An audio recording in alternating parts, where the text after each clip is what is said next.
Às vezes um bicho está melhor preso. Permitir a reprodução de animais silvestres, a criação de antas para corte, aumentaria a população. Às vezes a gente não tá tão preocupado em libertar o bicho, tá mais preocupado em libertar a gente mesmo da nossa culpa. O melhor dos mundos é safari. Buenas, gente. Qual é a proposta? Eu tenho algumas coisas para falar a respeito desse assunto. E eu vou assistir esse debate e dar para vocês aí os cortes de momentos que eu for achar interessante comentar. Talvez você já tenha assistido esse debate entre eles, eu não vou te fazer assistir tudo de novo. O assunto é Elefante Sandro, zoológicos, santuários, e vamos ver o que acontece. E enquanto eu assisto e converso com vocês, vocês podem ir me acompanhando construir o santuário Elefandro aqui. Não sei se vai dar certo esse negócio que eu tô inventando, mas vamos ver. Let's go! Apesar das imensas diferenças, a gente tem uma coisa só em comum. A gente ama os animais. É possível gostar de animais de maneiras muito diferentes, eu acho que é o que veremos hoje. Colchão mole do amor. Eu sei que vocês não gostam que eu fale, porque eu não sou biólogo, você acha que eu não tenho o direito de me manifestar, nem não, de você entender tem todo os o direito, animais. mas você falou uma coisa boa, você realmente não está no seu lugar de fala nesse momento.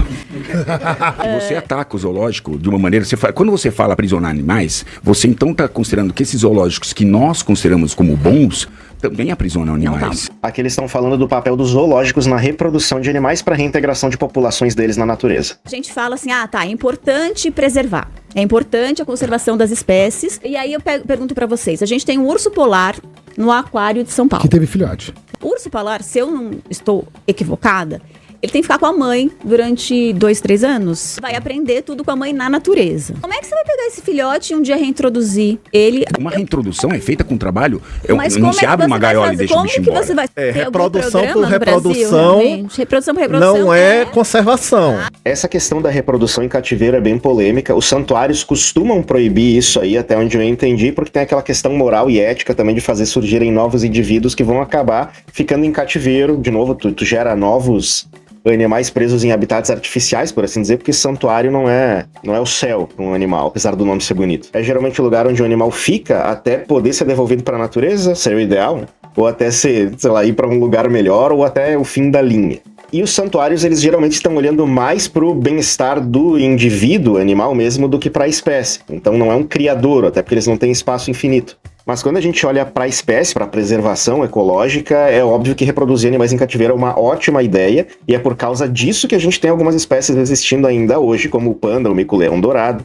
É uma intervenção humana também, assim como o ser humano já extinguiu espécies, o ser humano está salvando espécies que não deviam mais estar aí. E tem a questão do tráfico também, que é o motivo, até onde eu entendo, pelo qual eles proíbem que se reproduzam animais silvestres em casa. Porque tu pode ter um animal silvestre em casa, cumprindo alguns requisitos, mas tu não pode reproduzir esse bicho. Existe um mercado negro que tem procura para animais silvestres e permitir a reprodução em cativeiro desses animais alimentaria isso. E eu posso estar viajando no que eu vou falar agora, se tu for um biólogo, pode comentar aí embaixo. Mas eu acredito que permitir a reprodução de animais silvestres e permitir, às vezes, a comercialização diminuiria a quantidade de animais que é capturada na natureza. Com uma população maior, com legislações de controle contra maus tratos, contra tudo isso, e uma permissão de comercialização, esses animais que são capturados da natureza também perderiam valor, eu acho. E cá entre nós também é que nem arma de fogo. Quem quer agir fora da lei, reproduz animais silvestres em casa e vende. Às vezes pensar em favorecer quem quer agir dentro da lei, dando uma alternativa, com cuidados, com uma legislação, com algum controle sobre maus tratos, seria uma boa ideia. E agora eu vou falar de uma questão bem polêmica que pode dar treta aqui, tá? Porque eu não sou da área da biologia também, mas a gente pode conversar. Qual a diferença prática entre uma anta e uma vaca? Porque uma é protegida e outra é não protegida. Me parece que é só isso. E o manejo sustentável para corte, para carne, eu sei que já aumentou a população de jacaré, de búfalo e de ema. Eu tenho certeza que se permitissem a criação de antas, por exemplo, para corte ou para qualquer outro objetivo, aumentaria a população de antas. Eu acho que ecologicamente isso seria interessante olhando para a espécie. Agora, claro, se tu é contra a criação de animais para esse tipo de fim, a gente vai ser contra tudo isso, inclusive contra a criação de gado, contra frango, contra tudo. Peixe, de repente, não sei, bicho é bicho. Vamos lá. A verdade é que, gostemos ou não, manter populações de animais em zoológicos modernos, que de fato praticam manejo populacional e conservação, torna-se cada vez mais essencial para assegurar o futuro da biodiversidade. Mas e a liberdade? Onde fica? Não temos como dizer se o senso de liberdade de um tigre é o mesmo do ser humano. No entanto, sabemos por análises comportamentais, fisiológicas e até anatômicas, que esses felinos prosperam em zoológicos de alto padrão. Perfeito. Talvez liberdade seja o mais ilusório dos conceitos. Esse tópico que eles estão conversando é interessante, né? Porque o que realmente é libertar um animal, se a gente for analisar? O conceito, desejo de liberdade de um animal é o mesmo de um ser humano? Porque a gente tem aqui a questão da liberdade física e uma questão de bem-estar real. Animais em cativeiro costumam viver bem mais do que animais na natureza e eu acredito que apresentam níveis de estresse menores muitas vezes. Muitas vezes não também, isso é verdade. Mas veja bem, a qualidade de vida, a segurança de saúde, de possibilidade de atendimento, a qualidade e quantidade de alimentação, a segurança em relação a outros animais, a predadores e tudo mais, às vezes vai ser muito maior, essa segurança vai ser muito maior em cativeiro do que na natureza. Acredito que muitas vezes um animal pode ser mais feliz em cativeiro, apesar de não ser o mundo natural dele. Às vezes o animal precisa de um grande território porque isso faz parte da natureza dele, eu entendo isso. Mas eu entendo também que é possível em cativeiro criar um ambiente saudável. E eu sou muito a favor de zoológicos, mas eu tenho que falar que há coisas em zoológicos que me incomodam. A gente sabe que ver o animal, sentir ele perto, ouvir o turro de uma onça, ouvir o rugido de um leão, ouvir o relincho de uma zebra, acho que zebra relincha agora também, não sei. Isso tudo é muito importante ecologicamente, é capaz de despertar questões muito importantes, especialmente numa criança. Mas pôr o animal num habitat real, onde ele pode ser observado, e numa vitrine, numa jaula pequena, são coisas muito diferentes. Quando um animal pode ser visto correndo, interagindo, vivendo num habitat mesmo que artificial, com itens de enriquecimento, com tudo mais, é muito legal. Tu sente que o animal tá bem. Isso é importante até pra criança que tá vendo, pra pessoa que tá vendo. Porque às vezes em alguns zoológicos o habitat é muito pouco enriquecido e muito pequeno. Então ele cumpre muito mais uma função de vitrine e isso parece muito mais com um circo pra mim do que com um zoológico propriamente dito. Porque o circo tinha o objetivo de tratar o animal como só um espetáculo. Eu acho muito interessante que os ambientes de um zoológico tenham um espaço pro animal viver ali dentro de forma enriquecida. É muito melhor isso do que ver um animal preso numa jaula, um piso de concreto girando por estar, sei lá, entediado, estressado, depressivo. Já me senti mal em zoológicos vendo alguns animais, ao passo em que me senti bem vendo outros. Eu lembro que no zoológico do Beto Carreiro eu me senti um pouquinho incomodado. Alguns animais estavam muito bem de habitat, mas outros se percebia que estavam num ambiente um pouco inóspito, sem muito o que fazer e pequeno. Agora esse zoológico fechou. Agora, um zoológico que eu tive uma sensação bastante positiva foi o Zoo de Gramado. Eu não sei quem já foi pra Serra Gaúcha ali pra Gramado. A gente vê que os animais são bem cuidados, eles têm enriquecimento, eles recebem brinquedos e tudo mais. Eu só achei que alguns tinham um habitat meio pequeno, mas tem uns bichos que não precisam de habitat grande. Realmente, eles não precisam, eles não ficam estressados em ambientes pequenos. Mas eu ia gostar muito mais de ver eles num ambiente maior. Mas, repito, se pode ver que lá eles são bem cuidados. E eu acho, uma dedução minha, que isso tem a ver com os recursos que o zoológico de Gramado tem também. É um zoológico só de fauna brasileira, então vai ter um número mais restrito de animais, isso facilita as coisas também. Mas como é uma cidade turística muito movimentada, eu acho que tem um fluxo maior de pessoas que estão pagando a entrada para ver, e aí o zoológico vai ter uma estrutura melhor. O zoológico de Sapucaia, aqui no Rio Grande do Sul, era muito melhor estruturado, na minha memória, antigamente, quando as pessoas frequentavam mais zoológico. Toda a escola ia pro zoológico de Sapucaia. Eu morava longe de Sapucaia, eu morava em Lajeado, e nós íamos com a turma da escola ver o zoológico, mas depois a fama dos zoológicos começou a ser mais atacada, inclusive alguns pais já não se sentiam bem com a ideia de filhos indo pro zoológico. Parou isso. Muito menos pessoas vão ao zoológico hoje, até onde eu sei. Só que as pessoas irem ao zoológico, ajudarem a sustentar o zoológico, é uma forma de cuidar desses animais que estão lá também. É uma forma de investir nesses animais. E ao contrário do que algumas pessoas pensam, os zoológicos hoje não pegam animais na natureza e tiram eles da natureza para expor no zoológico. Muitas vezes, inclusive, eles são um destino de animais que estavam sofrendo maus tratos no tráfico. Mas é isso aí, vamos continuar. Para uma criança ou mesmo adulto, estar na presença de um animal vivo, respirando, sabendo a forma, a forma dele, como ele cheira, olhando nos seus olhos, acima de tudo, sentindo sua individualidade, pode ser uma experiência transformadora. Eu podia ter esperado para comentar isso antes, mas que legal que ele falou. Na vida. Ver um animal enjaulado às vezes é melhor do que não ver, mas o preço que se paga por isso às vezes é o sofrimento do animal. Então nós temos aquela relação da qualidade do habitat. Vale a pena o animal ser visto, ser absorvido em toda a sua essência por uma criança, por uma pessoa que está vendo. Isso faz realmente muito bem para a conscientização ecológica. Mas a contrapartida é que o animal tem que estar num ambiente que funciona, num ambiente que não o estressa. Então tem o custo-benefício aí. E você acha Essa que aquele recinto do elefante Sandro está ensinando alguma coisa? Alguma coisa? Primeiro, nós temos que só pra ter zoológicos e azoológicos. Ela falou do recinto do elefante Sandro agora, e eu lembrei que, assim, eu não quero ficar desmerecendo o zoo do Beto Carreiro, eu acho que era um zoológico legal.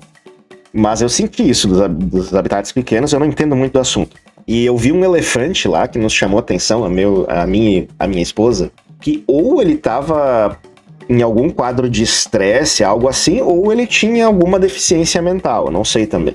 Mas quando nós chegamos no parque de manhã, ele tava balançando pra frente e pra trás, muito estranho, assim, de frente para um muro, o outro elefante estava andando normalmente. Quando nós estávamos indo embora, o elefante, mais tarde isso, o elefante estava no mesmo lugar, fazendo a mesma coisa. Só que realmente o ambiente deles era um pouquinho pequeno, dava pra ver isso. Só que é aquela coisa, eu posso estar julgando e o elefante de repente tinha alguma espécie de questão mental aí que tornasse esse comportamento normal. Aí tá, os animais estão presos? Estão. Só que a gente vive no mundo real, onde 70% da vida selvagem já foi perdida. A maior parte da destruição foi justamente na América Latina. A gente sabe que Mata Atlântica se reduziu a 8%. E no mundo real, nós temos zoológicos de alto padrão, bons zoológicos, que têm programas de conservação tanto no ambiente do cativeiro, quanto no ambiente natural. Então, a gente tem que separar o joio do trigo. Existem zoológicos e zoológicos, existem santuários e santuários. Opa, não. Se complementam. Santuário não existe. Você não entende o que é santuário? Mano, deixa eu só te explicar. Santuário, não importa. Deixa eu só te falar. Mas eu vou depois explicar que não é. Eu vou ver se eles vão falar o que eu tô pensando, se eles não falarem eu vou comentar. Você sabe que Mas não é essa assim. é uma discussão, desculpa, a gente vai ficar numa discussão do santuário do zoológico, você chama do que quiser. Não, mas eu acho que- eu tô mais preocupado com o seguinte, eu tô mais preocupado com a... Tá, eu acho que não vão. A questão é que não existe uma legislação propriamente dita para santuários no Brasil. O que eles deveriam cumprir era a função de mantenedores, até onde eu entendi, que é o que o biólogo Henrique está falando também.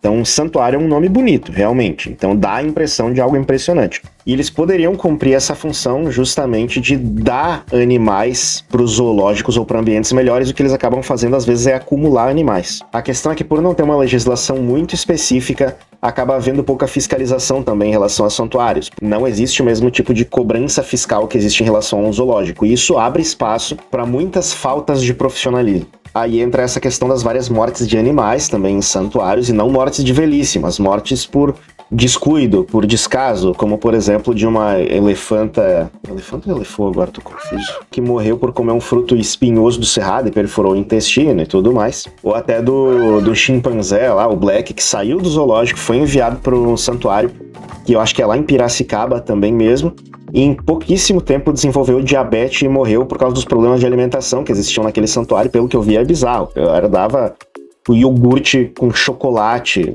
feijoada, essas loucuras aí. Uma doideira. Um elefante pensa como elefante e não como ser humano. Isso é crucial você entender. Deixa o assunto é o elefante Sandro. Porque se a gente fala Mas eu tô falando de elefante. Não, vocês não querem falar do elefante Sandro. Vamos ainda lá. não consigo falar. Mas Eu deixa ainda só não qual consigo a diferença entre você e eu? Você Muita. só olha, sim, você só olha o indivíduo. Eu olho o trabalho da população daquele Mas indivíduo. que... Tá Eu bom, acho o gente, seguinte. Sandro Livre, vocês veem que eles não têm argumentos, eles vão falar do zoológico da mas Sandro Tailândia. Livre- Olha lá, emoção é tudo. Eu quero falar sobre o Sandro, óbvio. Emoção é tudo, abre espaço para um comentário interessante. O elefante Sandro acabou virando a personificação moral de um conceito aí, ele virou um símbolo, mas símbolos também sofrem. Às vezes eu tenho a impressão de que as pessoas estão olhando mais pro símbolo, ou para o que o elefante Sandro representa, do que estão preocupadas com o elefante em si, com o bem-estar dele especificamente. Muitas questões ambientais vão ter esse aspecto de redenção simbólica, entende? É muito mais pelo conceito do que por um aspecto prático. Às vezes a gente não tá tão preocupado em libertar o bicho, em libertar o elefante, tá mais preocupado em libertar a gente mesmo da nossa culpa em relação ao que aconteceu com o mundo, como seres humanos. Então a gente tem que tomar cuidado com isso, né? Porque às vezes pra levantar uma bandeira, um conceito, um princípio, a gente tá se preocupando mais com a gente do que com o próprio alvo dessa bandeira. Até onde eu entendi de tudo que foi dito, um elefante idoso, já apegado com os tratadores, que está acostumado com o local, sofreria muito mais com a viagem, porque ele é idoso e não tem a saúde muito forte. Ia sofrer muito mais com o caminho e com chegar a um lugar novo sem conhecer ninguém, do que ficando no lugar onde ele tá, sendo tratado por pessoas que já conhecem ele, as manias dele, as necessidades dele. Os tratadores, como, não sei se foi nesse vídeo ou em outro agora que o Richard falou, ou o biólogo Henrique, enfim, que os tratadores têm que picar a alimentação para ele, já tem toda uma rotina, o pessoal tá acostumado. Às vezes, o bem-estar prático seria ele ficar no zoológico onde ele tá, e tá tudo bem. Mas uma coisa que eu não fiz foi olhar o espaço onde ele tá no zoológico. Eu me dei conta disso agora. Então depois eu vou tentar lembrar de buscar uma imagem do habitat onde ele tá, daí eu comento isso. Qual é a minha sugestão? Os zoológicos do Brasil, por exemplo, deveriam trabalhar com a fauna local. Fazer... Sim, é isso Sim, que eu concordo. acho. E os Inclusive... santuários? Não, peraí. Ó, o Zoo de Gramado, fauna brasileira. Fica a dica aí. Parece que eu tô fazendo propaganda pro Zoo de Gramado, né? Eu não tô, mas eu realmente gostei do zoológico lá. Então você acha que pobre não tem que ter direito a conhecer um animal diferente que vive na África? Isso tá limitado a você, ele que temos dinheiro pra visitar isso, é isso?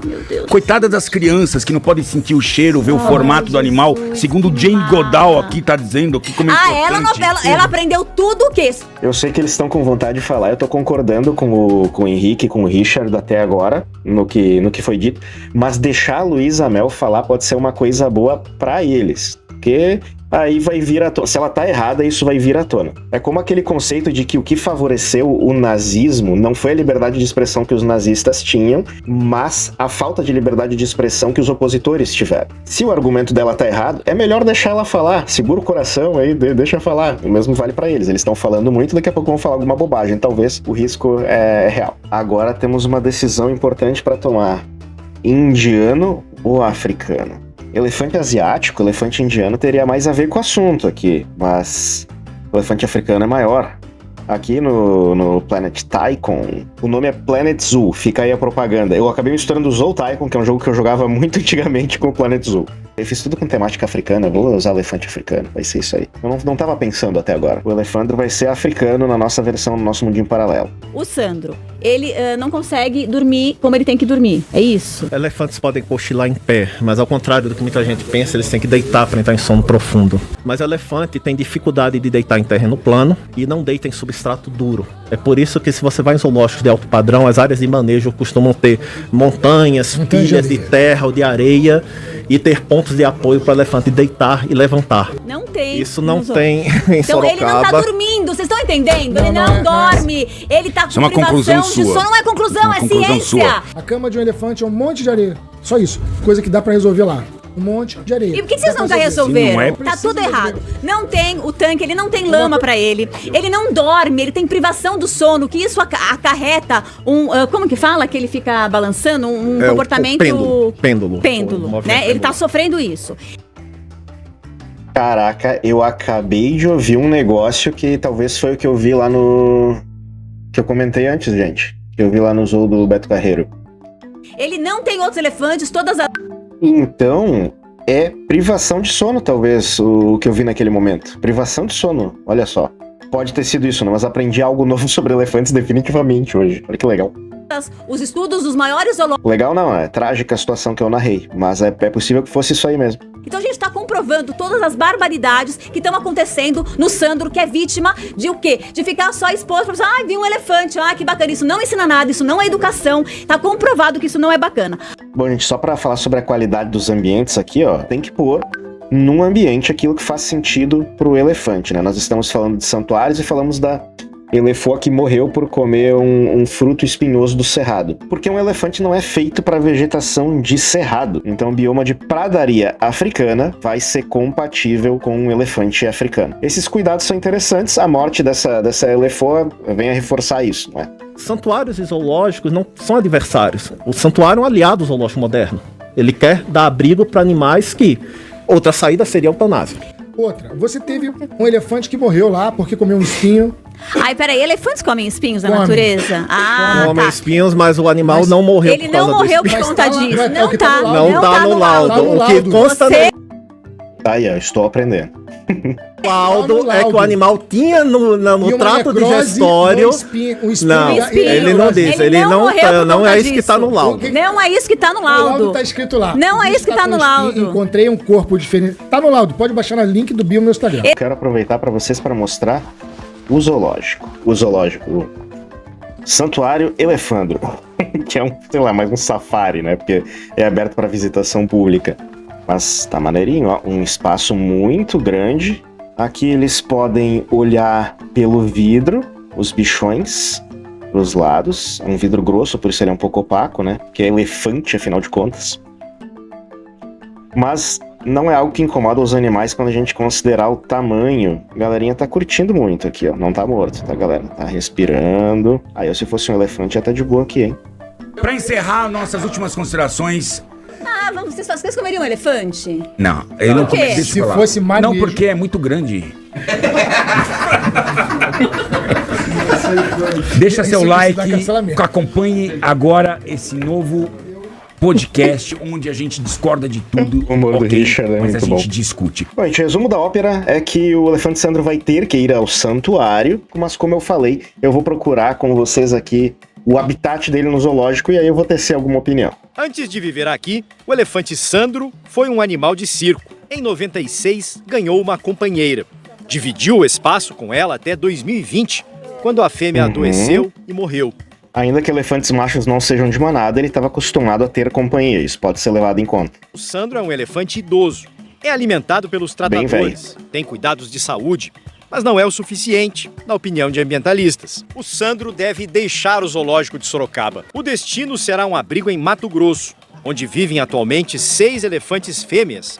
Uma delas é a Pupi, que viveu mais de 30 anos num zoológico de Buenos Aires e foi trazida para o Brasil. Essa que morreu, eu não sei se não foi essa que no laudo havia a questão da fruta espinhosa e tudo. Ela morreu 5 meses depois de chegar ao santuário. Esse é um caso de que talvez teria sido melhor para ela ficar onde estava, provavelmente. Mas é um risco, né? Santuários também recebem animais idosos, como vai ser o caso do Sandro. A chance dele morrer logo é grande. Bom, o ambiente dele pareceu pequeno, o que não quer dizer que seja melhor para ele sair de lá agora, dadas as condições dele. Às vezes é melhor ficar num espaço onde ele já está sendo cuidado, já está bem, já está afeiçoado aos tratadores. Mas eu sempre gosto da ideia de que os espaços sejam mais próximos do ideal dentro das possibilidades, e espaço é uma questão muito importante. Só que, quando a gente pensa no bem-estar de um animal e no espaço que ele precisa, a gente costuma se imaginar no lugar dele. E a cabeça de um elefante, a nossa cabeça é a nossa cabeça. Eu lembro de um vídeo onde o Richard visitou um criador de peixes beta, e os peixes beta, vocês sabem, eles não são muito dados, os machos, muito dados ao convívio, eles ficam em isolamento, para eles não se matarem, em aquarinhos pequenos, vocês já devem ter visto isso. E até onde se pôde ver, os animais eram saudáveis, não passavam por crises de estresse, mesmo estando naquelas condições, porque a gente se imaginando dentro de um aquáriozinho muito pequeno, seria de enlouquecer, mas nós não somos peixes beta, entende? Então a cabeça de um animal não é a mesma que a nossa, e empatia, acho que seria o termo disso, se pôr no lugar do outro, já é um termo meio complicado até na psicologia. Tu imagine quando a gente trata de animais. Se imaginar no lugar do animal, para vários casos, pelo menos, não vai fazer muito sentido. A gente consegue fazer isso com algum sucesso em coisas mais óbvias e universais, como é bom passar fome? Não, não é bom passar fome. É bom passar sede? Mas em questão de habitat, espaço, enriquecimento de ambiente, nós somos muito diferentes de um animal. Nossas necessidades são muito diferentes das dos animais.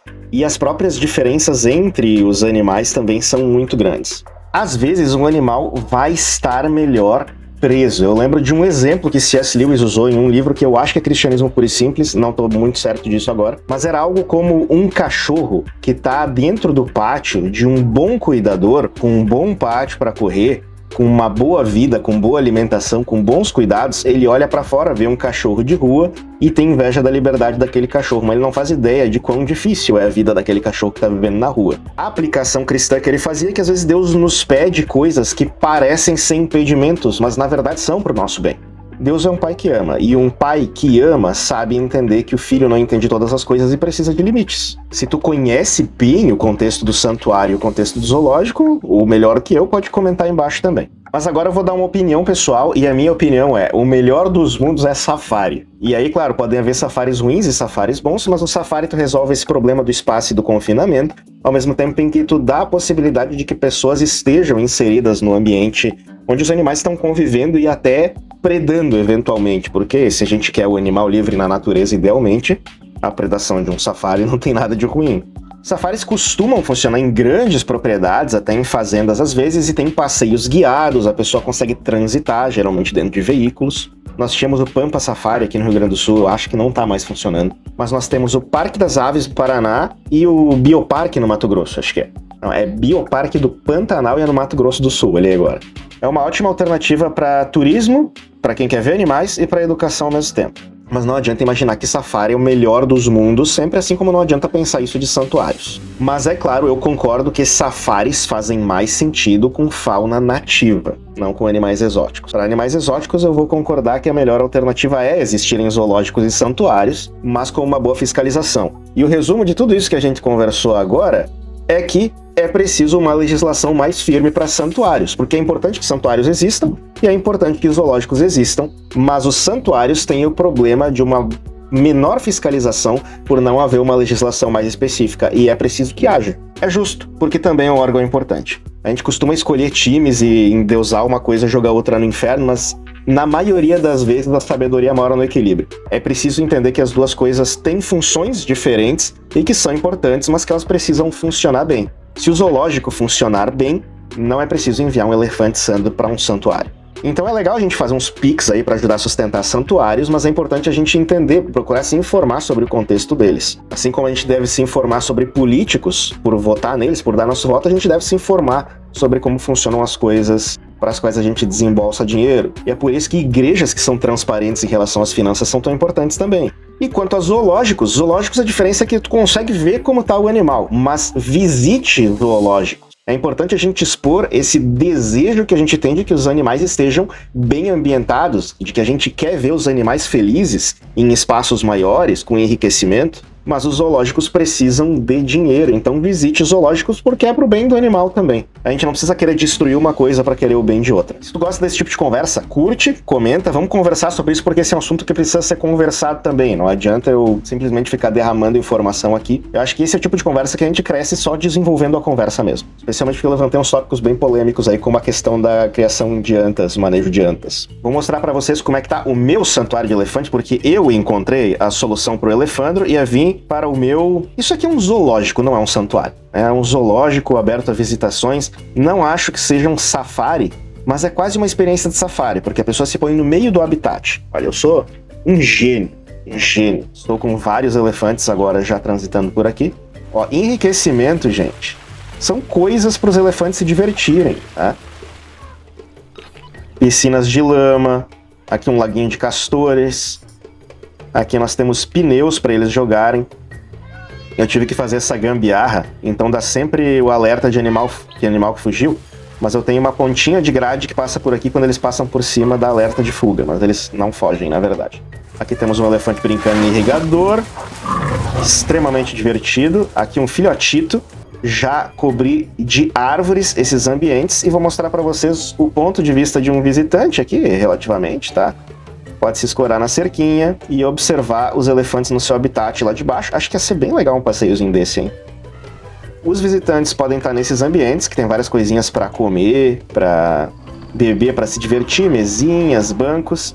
Eles também podem observar os elefantes a partir da passarela, que vai para aquela ilha. Os elefantes gostaram daqui. O mais interessante é que eles quase que se comportam como manada, porque em vez de se espalharem, eles acabam escolhendo ficar juntos, estão centralizados aqui no ambiente. 28 elefantes. Ó, 28 elefantes é um número muito bom. E aí, tu visitaria o Elefandro Zoo? Outra coisa muito importante, deixa eu calar esses elefantes agora, é nós cuidarmos também das nossas crianças. Pega o vídeo sobre a adultização, que vai estar recomendado aqui do lado. Segue a gente para mais conversas como essa, para mais reacts de repente. E valeu! Um último olhar aqui para vocês do grande abrigo de elefantes. É uma Machu Picchu, realmente.